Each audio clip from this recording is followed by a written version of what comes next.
अस्सलाम वालेकुम व्यूअर्स, आज आपके साथ शेयर करूंगी पोटैटो के साथ बनने वाली बहुत ही यम्मी और टेस्टी रेसिपी। तो इसके लिए मैंने 4 अदद आलू लिए और इनको मैंने बॉईल कर लिया। बॉईल करने के बाद मैंने इन्हें 2 घंटे के लिए फ्रिज में रख दिया था। ठंडे होने पर हम इन आलूओं को अच्छी तरह से मैश कर लेंगे। अब मैं इसमें 1 teaspoon salt, 1 teaspoon red chilli flakes, half teaspoon black pepper powder और हाफ टी स्पून ऑरिगेनो के डाल दूंगी। और अब इन सबको अच्छी तरह से मिक्स कर लूँगी।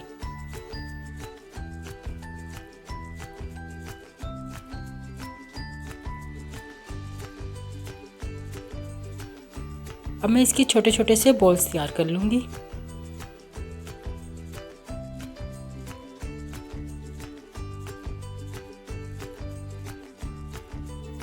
और ये इस तरह से मैंने इसके सारे बॉल्स तैयार कर लिए हैं।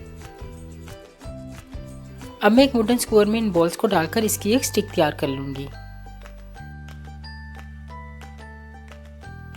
चाय के साथ सर्व करने के लिए ये बहुत ही टेस्टी और यम्मी रेसिपी है और आप इसे मिनटों में तैयार कर सकते हैं।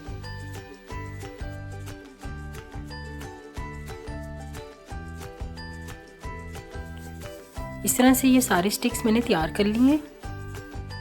बैटर के लिए एक बाउल में एक अंडा डाल दें, हाफ टी स्पून सॉल्ट और half teaspoon black paper का डाल दें, 4 टेबलस्पून कॉर्नफ्लोर और 2 टीस्पून इसमें पानी के डाल दें। अब मैं इसे मिक्स करके इसका एक गाढ़ा सा बैटर तैयार कर लूँगी। अब स्टिक्स को बैटर में अच्छी तरह से फोल्ड करें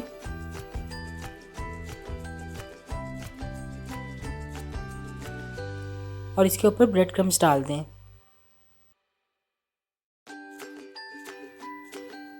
इसे स्लाइटली सा टैप करें ताकि एक्स्ट्रा क्रम्स इसके ऊपर से उतर जाएं। और ये इस तरह से मैं सारे स्टिक्स तैयार कर लूँगी।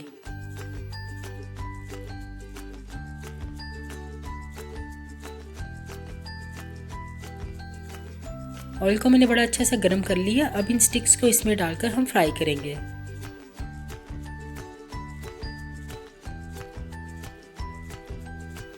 एक साइड से गोल्डन होने पर इसकी साइड चेंज कर दें।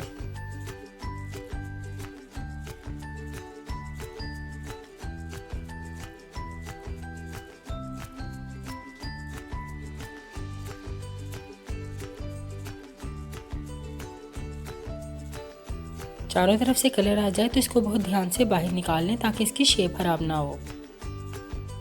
बहुत ही यम्मी और टेस्टी पोटैटो स्टिक्स हमारी तैयार है। और अगर आपको मेरी रेसिपी पसंद आए तो इसे लाइक, शेयर और सब्सक्राइब करना ना भूलें।